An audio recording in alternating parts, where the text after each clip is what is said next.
I've been planning this solo vacation for months, desperate to unplug from the city's chaos, endless emails, blaring horns, and the constant buzz of my phone. A rental cabin in Blackwood Forest, northern Maine, seemed like the perfect escape. The listing described a one-bedroom hideaway with a stone fireplace, surrounded by dense pines, far from any signal tower. No Wi-Fi, no cell service, just me, some books, a journal, and a lake nearby. I packed light, clothes, a cooler of groceries, a flashlight, and a notebook for sketching. The 6-hour drive through foggy, winding roads was exhausting, but when I arrived at dusk, the cabin looked just like the photos, small, wooden, with a warm glow from the porch light. I unlocked the door, dropped my bags, and exhaled. 5 days of peace were mine. The first night was perfect. I lit a fire, settled into the haunting of Hill House, and let the warmth lull me to sleep. The forest was quiet, just the occasional rustle of leaves.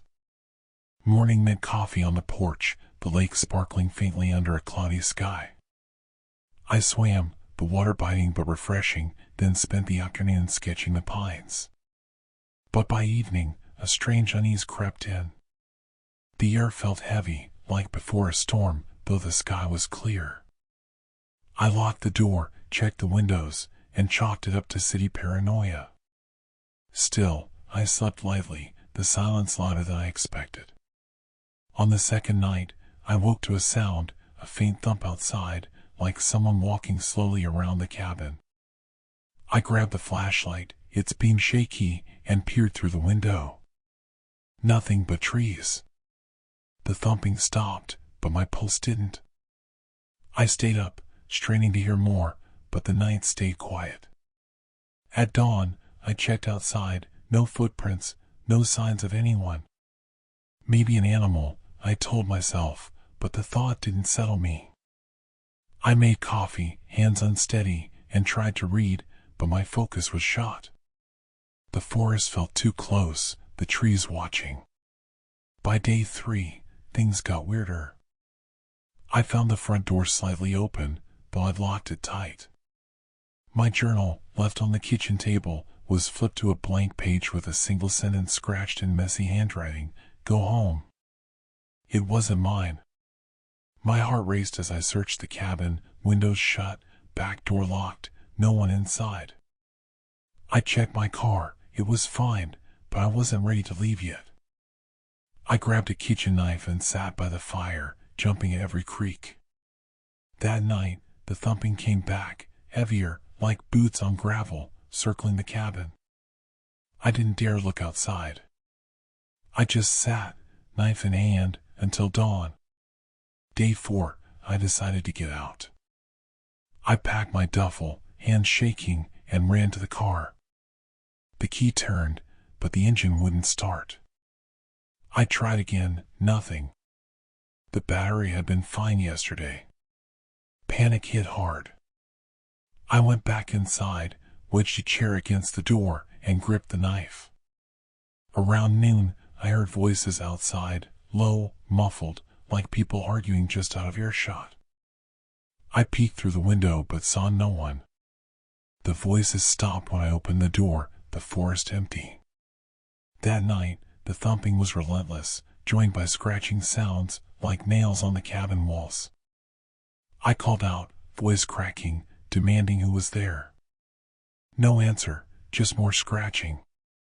On the 5th day, I woke to find the cabin in disarray. The chairs were tipped over, my journal open again, pages torn and scribbled with "Go home" over and over.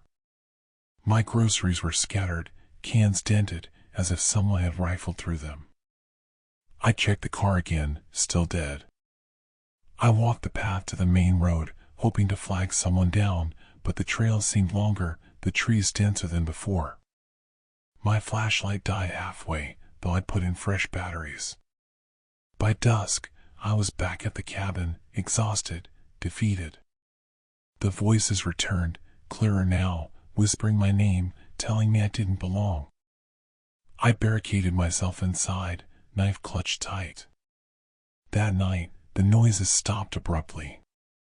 I waited, barely breathing, but the silence was worse. I crept to the door, opened it, and stepped outside. The forest was dark, but something was wrong. The air smelled of gasoline. I turned back to the cabin, and my blood ran cold. The windows were boarded up from the outside, though I'd never seen boards before. I tried the door, it wouldn't budge. A faint glow flickered under the cabin, growing brighter. Fire. I pounded on the door, screaming, but no one answered. The heat rose, smoke curling up, and I ran into the trees, choking, disoriented. When I looked back, the cabin was gone, no flames, no smoke, just an empty clearing where it should have been. I stumbled through the forest, calling for help, but my voice didn't carry. The trees seemed to shift, closing in, and then, nothing. I was alone, standing in a field I didn't recognize, with no cabin, no car, no road. Just silence, and the faint smell of gasoline on my hands.